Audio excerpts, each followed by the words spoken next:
What happens when a 9-year-old challenges Magnus Carlsen, the best chess player in the world, but with an obvious advantage?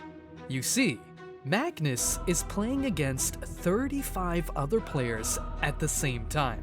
In chess, this is known as a simul, and Machteld was determined to take her shot and hopefully defeat the world champion. We start the game here after the opening. Machteld just moved the bishop to e6, to which Magnus responded with a longside castle. To get an idea of the position, Machteld has all her pieces taking control of the center, while Magnus has put out his queen, which immediately turns the game into a high-stakes situation. She immediately starts writing the move, and then looks at the guy on the side and does the funniest face possible. It's like she's impressed that the best chess player is holding up. Still, let's not forget this is a serious match. After a while, Machteld is seen drinking water in a panic because this position is scary. Magnus has just finished moving his rook here, which pins the knight to the queen. But what's even scarier is the knight on d4 attacking the bishop here. Not to mention the queen is in a really scary spot. As soon as Magnus arrives, Machteld moves the bishop out of danger. Magnus takes a look, probably thinking to himself, is this girl setting up an insane trap that will make me lose a piece? Maybe, but after analyzing for a bit, he just takes the knight with the rook. Now even the queen is in danger. Machteld stares at the board, looks at the guy on the left, and smiles because she knows she is in trouble. What you have to understand from this position is that Machteld has weakened her board. The queen is in trouble, sure, but it's also restricted by its own pieces. This pawn here is even blocking the bishop behind the queen. Not to mention the rook on the h-file is doing nothing. Compare that to Magnus and all his pieces are very active. The footage is missing for some parts, but I managed to piece together what really happened. First, Machteld took with the bishop. Magnus placed the rook on e1 to pin the bishop to the queen. So Sophia defends with the pawn. Magnus exchanges the other rook and then checks the king twice. Finally, we arrive at this footage where Magnus moves the knight to d5. Now I am about to blow your mind here.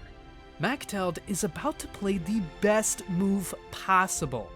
You see, Magnus's plan is to do a double attack.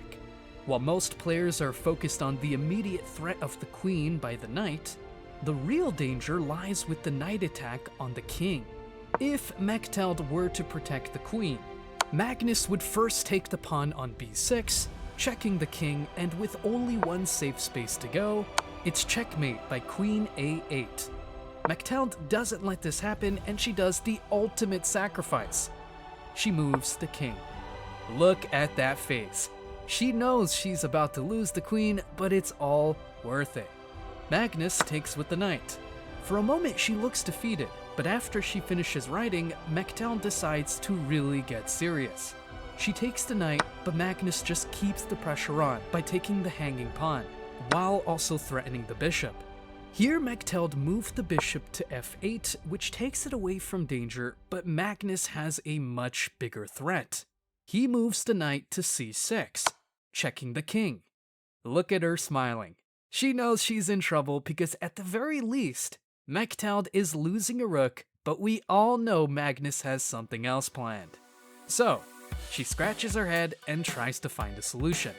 When Magnus arrives, she plays the best move once again. King to c8. To a beginner, this might look like Machteld is just losing a rook, but she avoided something much worse.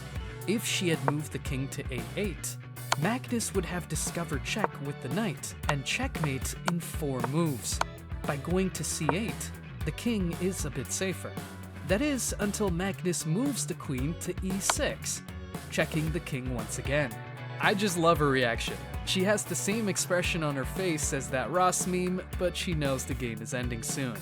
Now we don't have the footage for the rest of the game, but here's what likely happened.